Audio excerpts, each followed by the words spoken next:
तोरा मन दर्पण कहलाए, तोरा मन दर्पण कहलाए।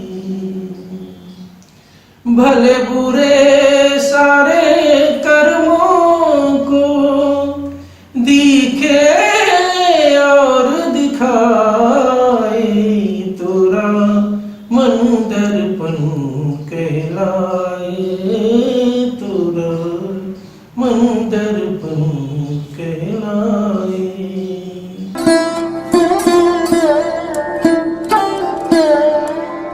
सत्य सनातन की जय। ईश्वर की असीम अनुकंपा से, गुरु महाराज के असीम अनुकंपा से हम सभी लोगों को भगवत चर्चा करने का परम सौभाग्य प्राप्त हो रहा है। गुरु वंदना कर लेते हैं। गुरु ब्रह्मा गुरु विष्णु गुरुर्देव महेश्वर, गुरु साक्षात्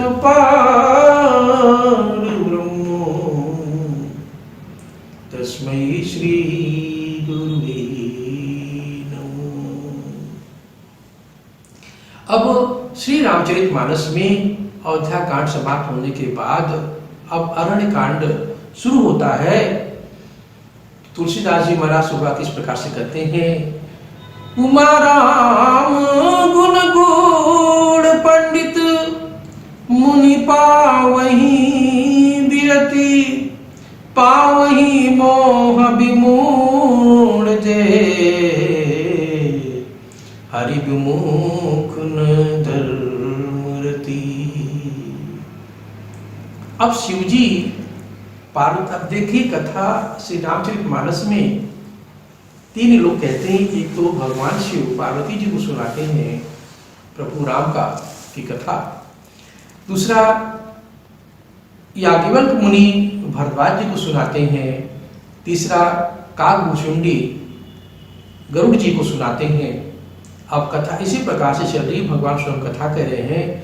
तो शिव जी बोलते हैं, हे पार्वती, श्री राम जी श्री राम जी के गुण जो है वो गुण है जिनसे पंडित और मुनीश्वर भी वैराग्य पाते हैं, और जिसको धर्म में कुछ प्रेम नहीं है ऐसे मूर्ख मोह को प्राप्त होते हैं। अब चूंकि भगवान प्रभु वन में है, भरत वगैरह सब लोग लौट चुके हैं, तो अब उनकी लीलाएं कुछ यहाँ भी होती हैं, वन में होती हैं। उस लीलाओं के बारे में प्रभु कहते हैं, शिव भगवान कहते हैं कि वही समझ सकता है जो उनमें प्रेम रखेगा। भगवान शिव जी कथा आगे सुनाते हैं कि एक दिन श्री राम प्रभु ने कुछ सुंदर फूलों को चुनकर उनके गहने बनाए और सीता जी को पहनाए। फिर वे पत्थर की शिला पर दोनों बैठते हैं, सुंदर शिला से थी उसे बैठते हैं। तुलसीदास जी महाराज ऐसे कहते हैं इसको, सुरपति सुत धरी बायस वेसा, सट चाहत रघुपति बल देखा, जिमि पिपली का सागर था, महामंद मति पावन चाह। अब यहां से कथा प्रारंभ होती है। तुलसीदास जी महाराज कहते हैं कि देवराज इंद्र के पुत्र जयंत ने कौवे का वेश धारण किया। वह दुष्ट प्रभु राम का बल दिखना चाहता था। कैसे दिखना चाहता? जैसे चींटी समुद्र का था लेना चाहती हो, वैसे उस मूढ़ ने प्रभु का था पाना चाहा। उसने क्या किया? उसने सीता जी के चरणों में चोंच मारा। अब चोंच मारने से वहां खून निकलने लगा और मार करके वो भागा। तब प्रभु ने देखा कि रक्त बह रहा है, तो उन्होंने धनुष पर एक सींग का बाण चढ़ाया। वह ब्रह्म बाण मंत्र से अभिसंचित होकर तेजी से कौवे के पीछे चला। कौवा भागा। अब अपने पिता इंद्र के पास जाता है, देवराज इंद्र के पास। तो इंद्र भी कहते हैं कि देखो ऐसा है कि प्रभु राम के विपरीत कोई नहीं जा सकता, मैं तुम्हें शरण नहीं दे सकता। वहां से वो मना कर देते हैं। अब वो आगे चलता है, ब्रह्मा जी के पास पहुंचता है तो ब्रह्मा जी भी कहते हैं कि देखो राम विरोधी तो जो हो गया उसका संसार में प्रभु राम के सिवा और कोई भला नहीं कर सकता। वहां से डर करके फिर वो शिव जी के पास जाता है। शिवपुरी में भी भगवान उसको यही बात समझाते हैं और भैया तुम्हें कोई शरण नहीं दे सकता।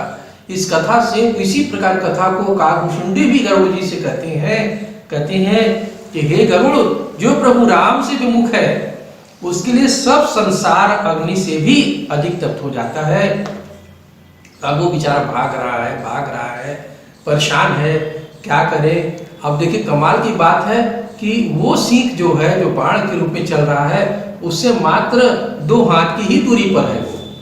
अब विकल हो है, व्याकुल है, भाग रहा है और उसको समझ में नहीं आ रहा क्या करें। तब रास्ते में जब उसको नारद मुनि मिले, संत हृदय नवनीत समाना।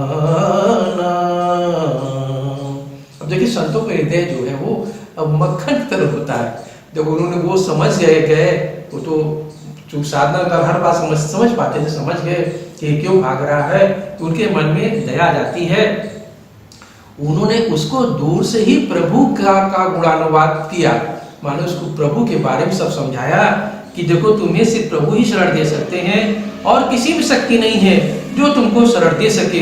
अब बेचारा विकल भयभीत जयंत कौवे का रूप उसने जाकर प्रभु श्री राम का चरण पकड़ लिया, कहने लगा हे दयालु कृपा निधान श्री राम प्रभु, त्राहि माम, आपके अनंत बल और अपार महिमा को मैं नीच बुद्धि नहीं जान सका। प्रभु को उसके पर दया जाती है। दयालु कृपा निधान को दया गई। उसकी अत्यंत दीन बाणी को सुनकर हे भवानी, शंकर भगवान कहते हैं कि हे भवानी, उसको प्रभु ने एक आंख फोड़ के छोड़ दिया, उसको एक आंख कर दिया। अब को की हमोह बस द्रोह यद्यपि तही कर बध उचित, प्रभु छाड़े करि छोह को, कृपाल रघुबीर सम।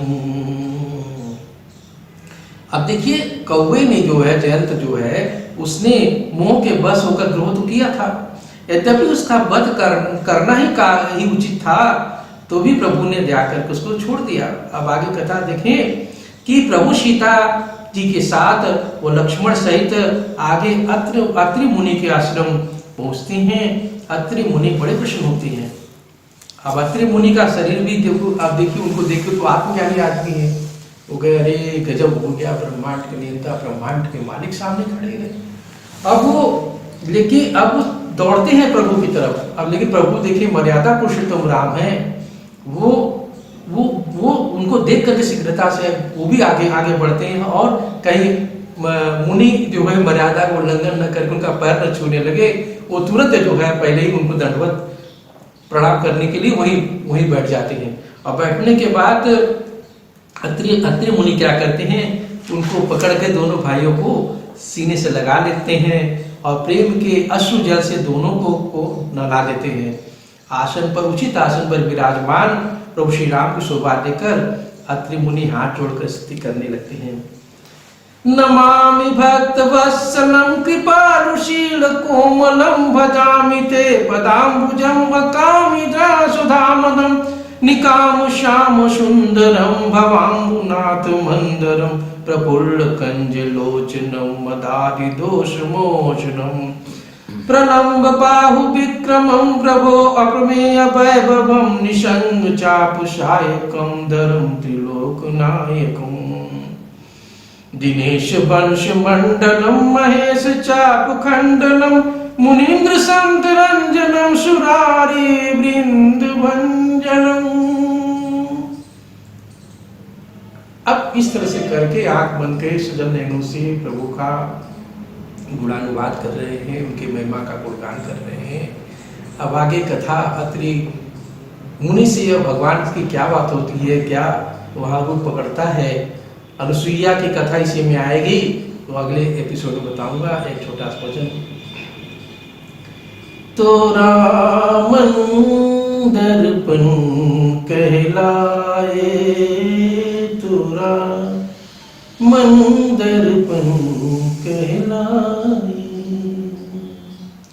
भले बुरे सारे कर्मों को दिखे और दिखाए, तोरा मन दर्पण कहलाए, तोरा मन दर्पण कहलाए।